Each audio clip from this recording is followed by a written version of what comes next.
Baik, Assalamualaikum warahmatullahi wabarakatuh.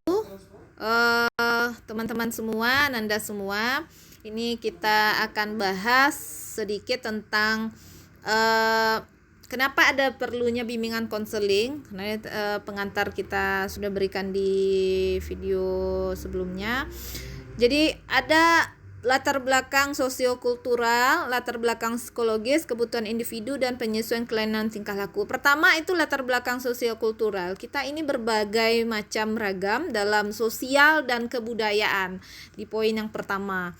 Jadi ketika kita dipengaruhi oleh lingkungan yang berbeda, nanti terjadi suatu konflik ataupun perbedaan sehingga kita memiliki masalah-masalah yang kita hadapi. Psikologis itu bagaimana perkembangan psikologi pemikiran dan sifat serta perasaan kita. Kemudian adanya unsur individu yang membutuhkan saran, dan terakhir ada kelainan tingkah laku. Ini yang perlu bimbingan fokus dan khusus yang bagian nomor 4. Nah, kalau sejarah bisa saudara baca saja. Sebenarnya di zaman Rasulullah SAW ini bimbingan konseling ini ada dalam bentuk halaqah atau grup-grup kecil yang dipimpin oleh Rasulullah dalam rumah Arkam bin Arkam itu. Rasulullah tidak hanya menyampaikan secara tablik, tetapi Rasulullah memberikan konseling kepada konsulennya atau da'i madu'unya oleh da'i, yaitu baginda Rasulullah. Lalu diberikan solusinya luar biasa dari Al-Quran dan hadis, dan itu yang membuat saudara-saudara kita atau sahabat rahimahullah itu menjadi orang yang kuat karena ada kebutuhan individu yang dipenuhi. Itu mungkin untuk tujuan konseling juga ini berdasarkan undang-undang, secara khususnya untuk meliputi aspek seluruhnya tadi, belajar, karir, dan segala macam untuk mencapai tujuan sebenarnya. Dan ada unsur preventif pencegahan agar fungsi dari konseling ini berfungsi, karena dia bisa menghambat kegagalan atau masalah yang sudah diprediksi bisa kita selesaikan di awal. Itu kira-kira ya. Kemudian kita lihat di PowerPoint yang sudah Ibu siapkan. Nah, kita lihat di sini pertama di bagian pertama itu pengertian konseling. Kita lihat. Oke. Nah, konseling ini konsel ya, koopten konsul atau sebuah anjuran, nasihat dan sebagainya yang secara prinsip itu disampaikan oleh Thohirin 2011 dalam bukunya. Kemudian oleh James Adam juga mengatakan pertalian timbal balik antara individu. Jadi konselor dan konsule, ini konsule istilahnya di sini orang yang menyampaikan ya.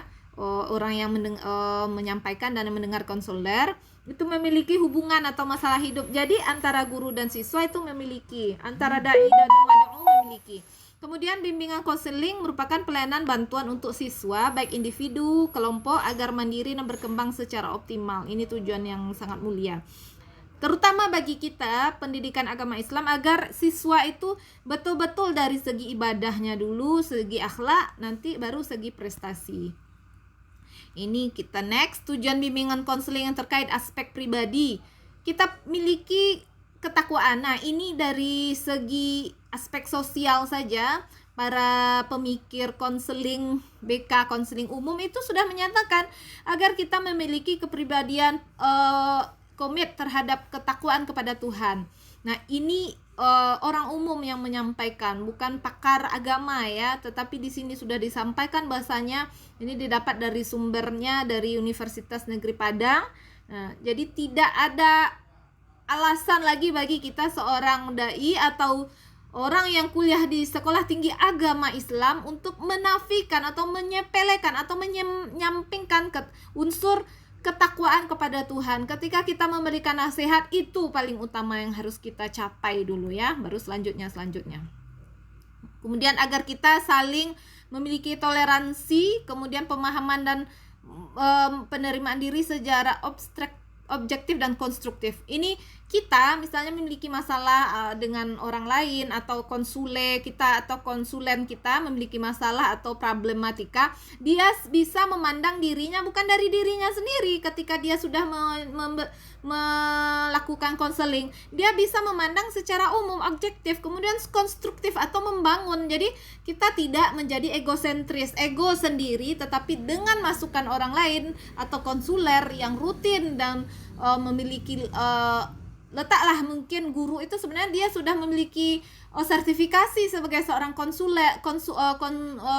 konselor ya, guru PAI itu seharusnya gitu, harus banyak membaca mengenai buku-buku konseling. Nah, kita akan si konsulen atau orang mendengarkan akan bisa dia konstruktif dan membangun dirinya. Itu kira-kira ya. Terima kasih. Assalamualaikum warahmatullahi wabarakatuh.